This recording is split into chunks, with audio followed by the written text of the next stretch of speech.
So it's Wednesday, 12th of October 2016. I'm here at GL Assessment Headquarters down in Chiswick, London. I'm here with Jonathan Thomson from GL Assessment, who's an associate trainer.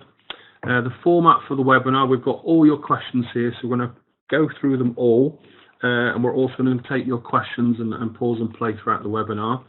Before I start officially and introduce you to Jonathan, I just want to go through some context in terms of the report and what it has found. This study is one of the largest of its kind. It seeks to identify when student attitudes start to alter, what implications that has for their education, and what interventions can be implemented if necessary. Obviously, this has significant implications for teachers. According to research, up to the 30% of attainment is influenced by attitude, which of course also has significant implications for student well-being, behaviour and later career success. And if barriers to learning are attitudinal rather than curricular, then the interventions required will be different. This study, which was based on data from more than 31,000 children across England and Wales, found a decline in positive attitudes to schools, teachers and attendance from Year 7 onwards. The factors behind these attitudes to school and to their own capabilities of learners have been broken down into a number of distinct factors which we'll touch on throughout the webinar. Some of those attitudes include the feelings about school, attitudes to teachers, attitude to attendance, their confidence with challenging tasks, their self-regard as a learner, response to curriculum demands, the general work ethic, how prepared students are for learning, how positive they feel about their capabilities as a learner. So as a teacher myself, I'm very fascinated by this data, and with Jonathan now, I hope to unpick the research to make it accessible for you. Hello Jonathan, welcome. Hi Ross, thank you very much. Thank you for coming here. We are just going to go straight into our first question. Sure. Okay. So how important are student attitudes to learning and school? What does the report tell us? I think attitudes are very important because if a learner, young child or a young person feels positive about their experience in school, then they are much more likely to attain well in what they do in the classroom in terms of their attainment and achievement in the curriculum. So yes, attitudes are very positive and very important. So does it affect their performance? It will do, and let me illustrate that with an example straight away of a secondary school where the school was failing. New head was brought in to help turn the school around, and the first thing that was done was a survey of the attitudes of the pupils in the school. The result was pretty awful. There was not a lot of positivity amongst the students, but what the head did was to put in a series of interventions across the school alongside clearly some other work with student voice, pupil voice and so on, to try and raise attitudes, improve attitudes. And what she found over the subsequent years was that as attitudes became more positive across the school, so attainment rate continued to rise at the same time. So attainment was following attitudes. The more positive the children felt about their experience within school, the better their attainment across the school. And that school is now a very successful school. But I mean, I find that fascinating. For a lot of people that follow me on Twitter and a lot of people I connect with, many people are fascinated with testing and with knowledge. So this report is very fascinating because it looks at other things such as the attitudes to learning, which are not normally some things that we would measure that are linked to academic performance. So the question that I would ask you is how can we take this more seriously as a profession, as a school, or the government?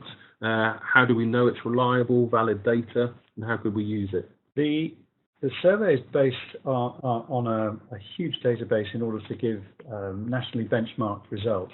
So when students are being measured in terms of their attitudes, their results, their responses are being compared to a huge database, around 600,000 data sets being used to make a comparison to see how they compare with their peers nationally. So I think from a school's point of view, do they take it seriously? Could they do more? Yes, of course they could. But in terms of taking it seriously, it's important to put PASH into context, the student attitudes into context, by looking at the data about student ability, student attitude, attainment, and looking at all these sets of data together. Triangulating data is really important so that we can see where perhaps attainment is not matching ability for an individual or a group, then looking at their attitudes and analysing their attitudes may well help to unlock and identify a barrier that we can try and remove. So could I just unpick, in terms of the attitudes to learning, what kind of things would we be asking? Well, you went through the factors, so let me just go through them again. The results, the data that we provide is based around 9 areas. So let me just go through those quickly with you. Feelings about school measures how a student, a young person, feels about the place that they are being taught in. Do they feel part of the school community? Mm-hmm. Is it a good place, a safe place? As they walk in through the school gates in the morning, are they feeling positive about it? Yeah. If not, then perhaps there's something going on. Are they being bullied? Has their friendship circle changed? Has something happened? Is there other kinds of issues within the school? Home circumstances? It could well be, if there's things happening at home that they bring into school with them. Attitudes about teachers, if you like, if the feelings about school is about the bricks and mortar, the attitudes to the teachers about the people that they're learning with and learning from.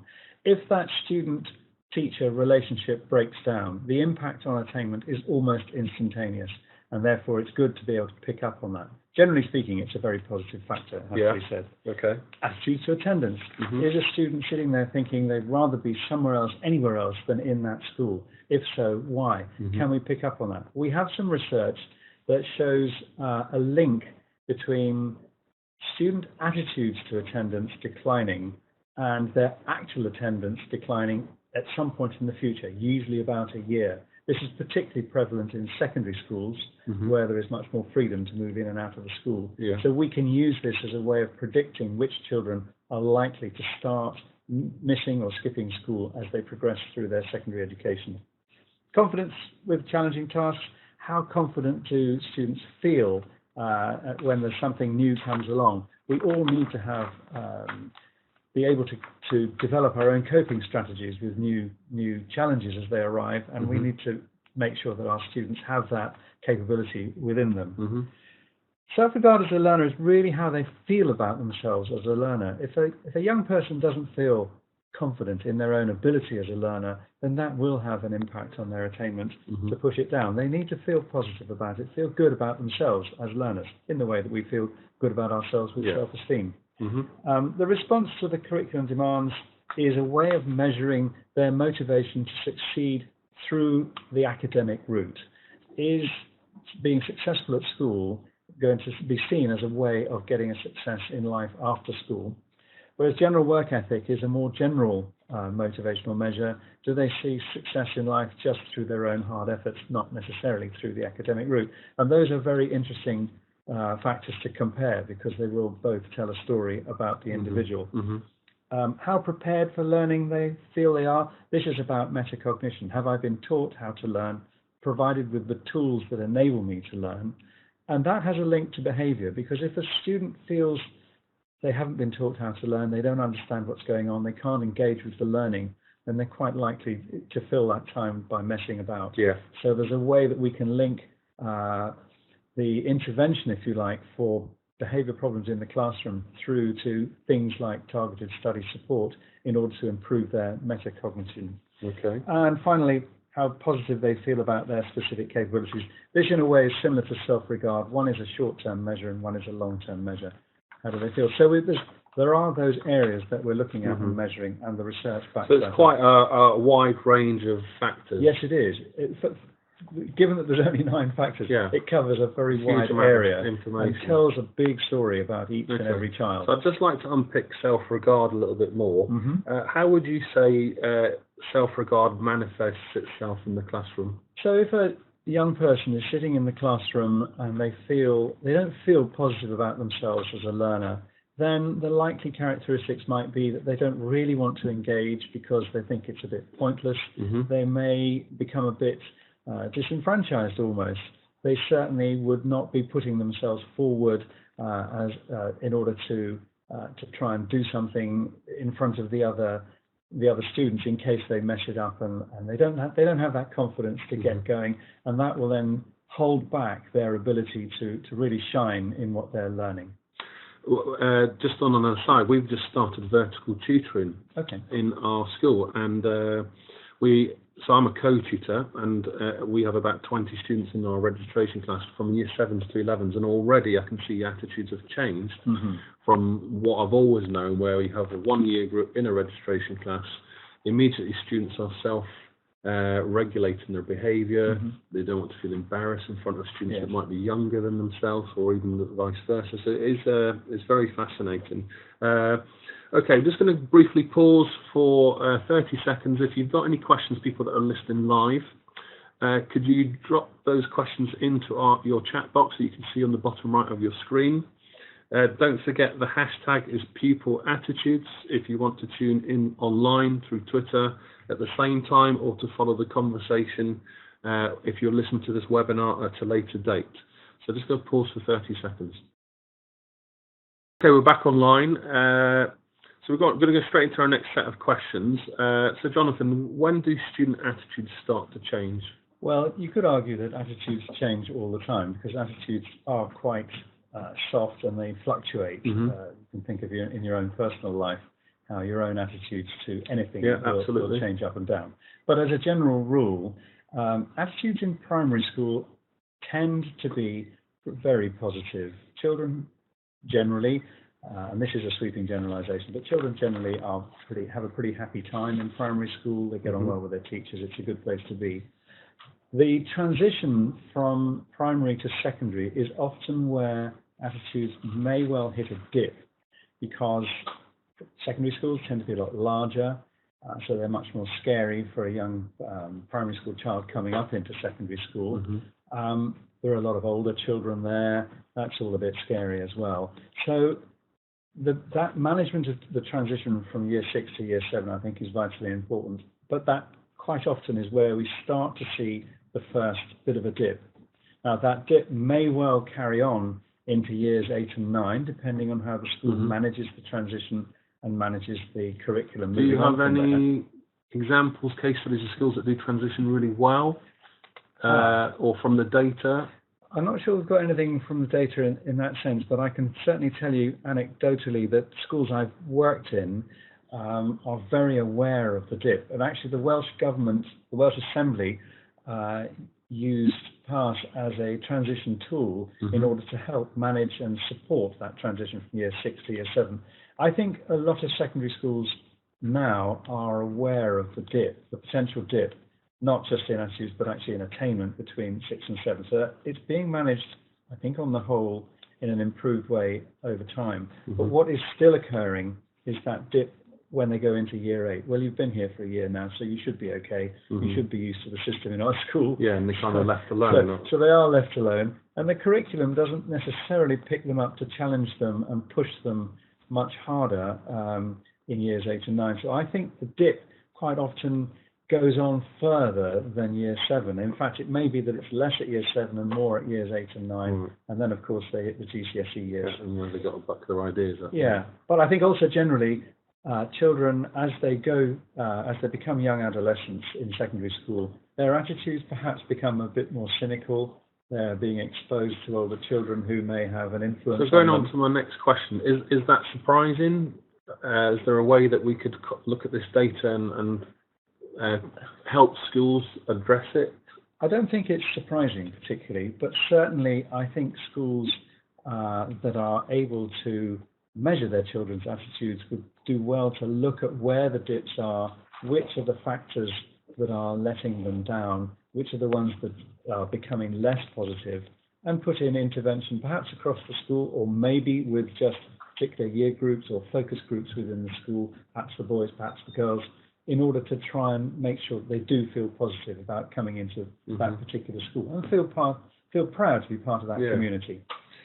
So looking at all the different attitudes, and there are, good 7 or 8 there, do any particular student attitudes improve over time?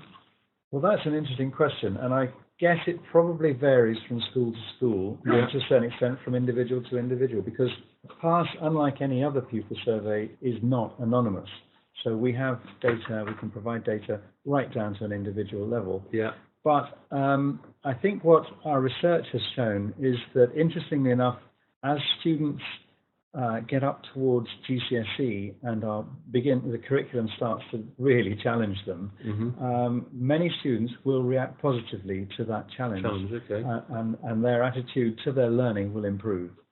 And does the data tell us any of the reasons behind them rising up to that challenge? I think that's probably not there in the data in that much detail. Yeah. But what it is going to tell you is which children are rising. Okay. And then combine that with the knowledge that staff have of their children. We don't know the children, their names on a piece of paper, but the staff have a personal knowledge of each student. Yeah, and I guess it's the student's expectation that they know they're into their GCSE year, the teachers know them a little bit better. Yeah. The kind of bar is raised slightly, so there's an expectation almost. Do they rise to that challenge? Yeah. But they will also be able to pick up which children get crushed by the challenge and haven't developed a strategy to deal with that challenge. So you can start to define which groups of students need intervention in which particular way.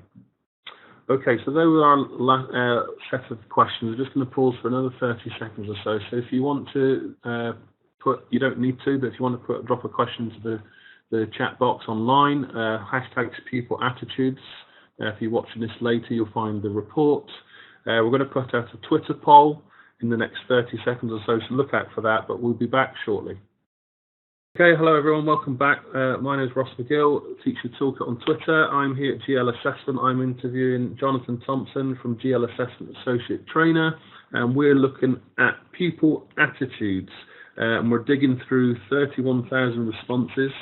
It's a very fascinating report. So we're kind of halfway through our webinar. We've just put out a live poll on Twitter.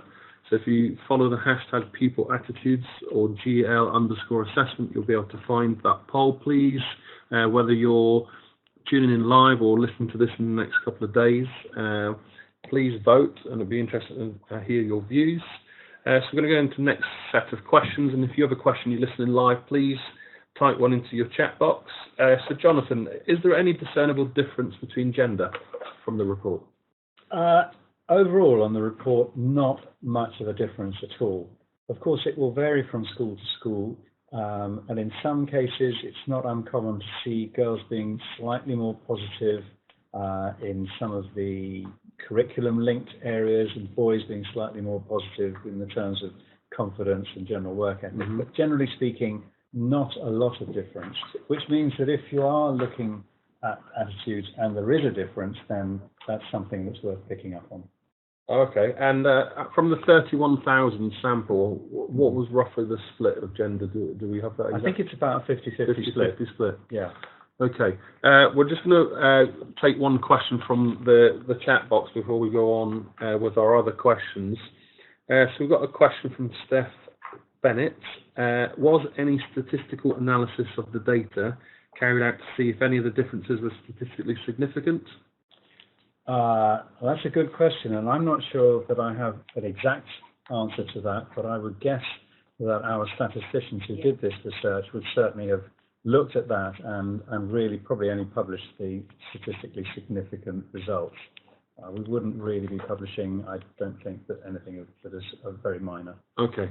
Right, thanks for that. Any more questions, Steph? That's great. Please send them through.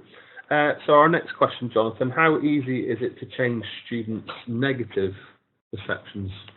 Well, again, that's a very good question. I wouldn't call them negative. I would say they're less positive than their colleagues. Right, okay. I don't like using the word negative. But how easy is it? That is very much something that's personal to the students involved. Some students can be worked with and will just appreciate the fact that somebody has recognized that they don't feel that great about whichever area it is, and they've been spotted and somebody's doing something about it, and that may well change quite quickly. Others, on the other hand, it may be more ingrained and it may well take them longer to turn around, if you like. Sometimes it's like turning around an oil tanker, and sometimes it's going to be like turning around a small fishing boat. Yeah, of course, there's a context to each child. Yes, exactly. Okay. What could and should schools do about those students then? Oh, well, it depends on the area that they're looking at. If it's just disengagement from the classroom, particularly in secondary students, then it may well be worth looking at ways of creating groups outside of the curriculum in order to make those children feel part of the school and feel really valued, even though they may not be achieving particularly well in the curriculum, but give them something that will make them feel good about themselves, feel good about being at school, and that in turn will raise their attitudes generally about the classroom as well. But as I said before, it may well take some time with some children. Okay. Just unpicking some more questions from what I've discovered from reading through the report. One positive attitudinal indicator we've mentioned already about the response to increased curriculum demands, and the data shows that the proportion of students who say the work they have to do in class is too easy, and it declines by 29% between years 3 and 9. Do we have data that exceeds year 9? So into GCSE years? We do, but it's not included in the report that we've currently published. But yes, we have data that goes right up to the end of... Could I ask, does the value decrease even further, or is it too early to I think it's a bit early to say on that, because I don't think we have that data available to us right now. But it's certainly true to say that attitudes up in what you might call the sixth form, the A-level grades, quite often they become more positive there as young people see, if you like, see the light at the end of the tunnel in terms of their school education, but also start to be dealt with as adults, young adults, and that makes them feel better about themselves. Okay, thank you. And another question that fascinated me was the attitude to teachers. We know that the quality of the teacher makes a huge amount of difference, but what I'm fascinated from reading this research is that all these different attitudes also are quite, some contributing factors to a student's success in school, and that's something that we've always believed in our guts, but now we have some solid data that I think should be shared widely. It's very fascinating. And looking at this graph here I have in front of me about the attitudes to teachers, so on page 6 of the report, you've got the percentage of responses in year groups from years 3 to 6 are at 100% throughout, and then there's a drop when students enter secondary school, and then as we mentioned earlier, as they get a bit more comfortable, it drops even further. Could you just elaborate on this a little bit more? Yes, I think there's a number of factors that are relevant here. In primary school, as I mentioned earlier on, I think children perhaps have a more enjoyable time because of the way the primary curriculum is taught, the fact that they only have one teacher. Generally, in most primary schools, they're only dealing with one teacher, and provided they can establish a good relationship with their teacher, there isn't very much for them to feel unhappy about. Now, that changes when they come into secondary school, because generally speaking, in a secondary school, a student will have gone from having one teacher in a year group to maybe 6, 8, 10 teachers teaching them different subjects. And that can have quite an unsettling effect on a young person as they move up. So I think that's partly why the attitude becomes less positive as they go up into secondary school. I wonder if it's, my son's in an all through 4 to 18, and I kind of think, having a discussion now, there is some strong case for schools to move towards that model if possible. But even though if my son's in a school where he might have to be there for 15 years of his life, that there's still possibly the danger that his attitude to teaching will drop because he goes from one teacher to 10. I think it will, and I think it's also linked to the fact that they're becoming young adolescents and all the emotion and hormonal problems that brings with it, and those kind of kick into this same measurement as well. So their relationship with the staff may well change for factors outside. Distractions. Yes, exactly. Thank you. Okay, can we talk about fragile learners? Yeah, this is something that I think where attitudes are really important. It's particularly relevant to children starting their run up to GCSE. So we're talking about years 10 and 11. What we've found is that schools can use PASS very effectively to pick up on what we call fragile learners. There are other names for them that other schools might use. But how this is done is to take your high-flying children who are predicted to do well in their GCSEs, and have a look at their attitudinal results to see how strong their self-confidence, their self-belief, the self-concept as a learner is, because quite often there will be a small number of those children who are attaining well, but don't have tremendously strong self-belief. It may be the anxiety about the exams coming up. It may be other factors that are influencing them within the school. Now, if we can identify them by looking at their attainment and looking at their self-belief attitudinal scores, we can then start to put in some intervention to teach those children how to feel more confident about themselves, feel more resilient, and therefore we are much more likely to get the GCSE results that we expect, rather than having a few nasty shocks for some children. Yeah. Okay. And could we just move on to pupil premium students? Is there anything that your report is telling us with students? Pupil premium students are generally ones that one might, again, a generalization, might expect to score low, maybe not to feel so positive about life in general, let alone life in school.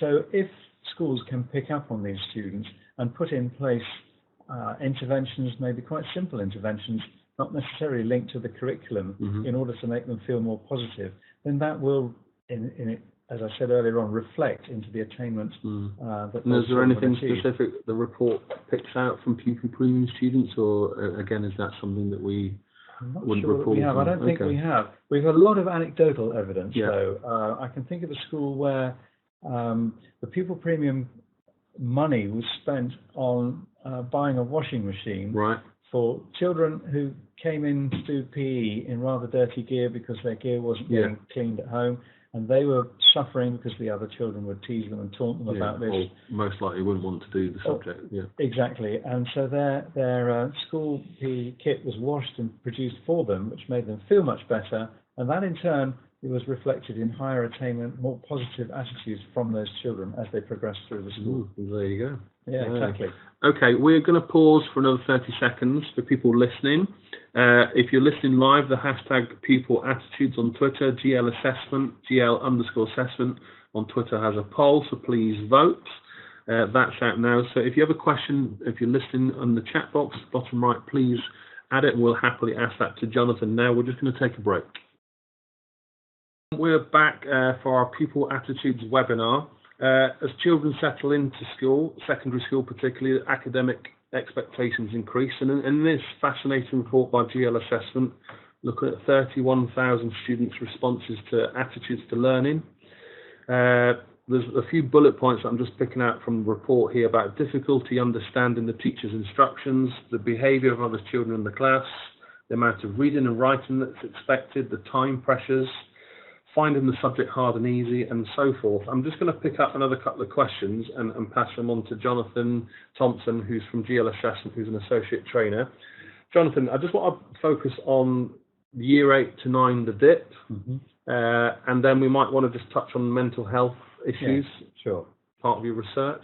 So can we start with year 8 and 9, reasons why there might be a dip at that age? I think it's, as we were talking about earlier on, the year 8 and 9 dip is a really important one, and it's one that Ofsted picked up on in a recent report, the Wasted Years, where they have become aware of this kind of dip in attainment and dip in attitudes that carries on after that transition.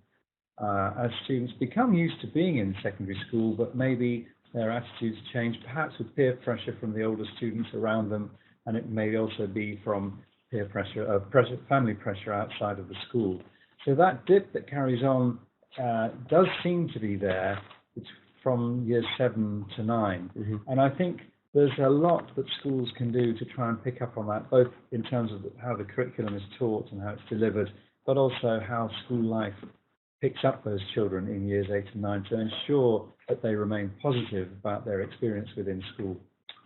Okay, and what about the mental health aspects? What information have you discovered? Let me say first of all that PASS is not a mental health screener, and so I wouldn't want it to be used in that sense. But on the other hand, where pupil profiles have quite a big difference in the, if you like, in the percentage of the scores across those different factors, where you've got a spiky profile, it's certainly worth considering a mental health screening, because that would be quite unusual. So where you've got children who have very odd profiles, it's not unusual for a school to use that as a trigger for a mental health screening to see if there's something in there that the school's not aware of, but they should be picking up on. Okay, that's interesting, and thank you. My final question, unless we have any more from our listeners, in terms of high, middle, low attainers, is there anything that this research could tell us? Well, again, I think it comes down to looking at what's going on in the head of those children. If they're in the middle there and coasting, it may be that they're actually just trying to give themselves an easy life by keeping themselves off the radar from the teacher, if you like. But I think with high attainers, it's still worth looking to see that they do feel positive. They may be attaining well, but let's make sure that their experience in school is a positive one, because that may well, if it's not, and sometimes looking at the results of attitudes will give teachers quite a surprise. There will be occasions when a teacher's perceptions will not be matched by the profile that comes through from the survey, in which case it's time to sort of try and find out what's going on. Why is this student not feeling as positive as I thought they would? And if we can turn that around, can we make them attain even further?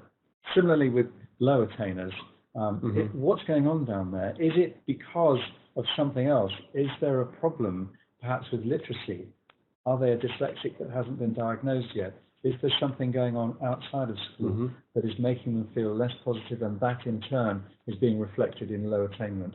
So I think there is always that opportunity to look across the data.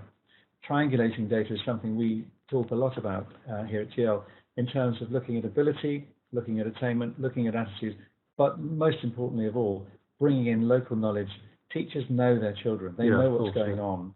Sometimes we can give them a trigger to say, hang on, there's something that I don't seem to know about. I better find out more.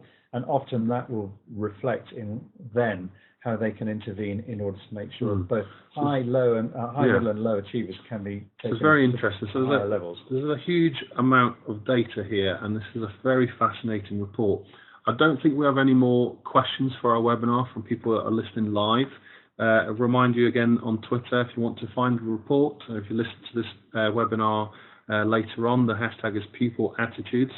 I just want to kind of conclude the webinar and what's going to happen next, but essentially, there's a nice quote at the start of the report from OECD.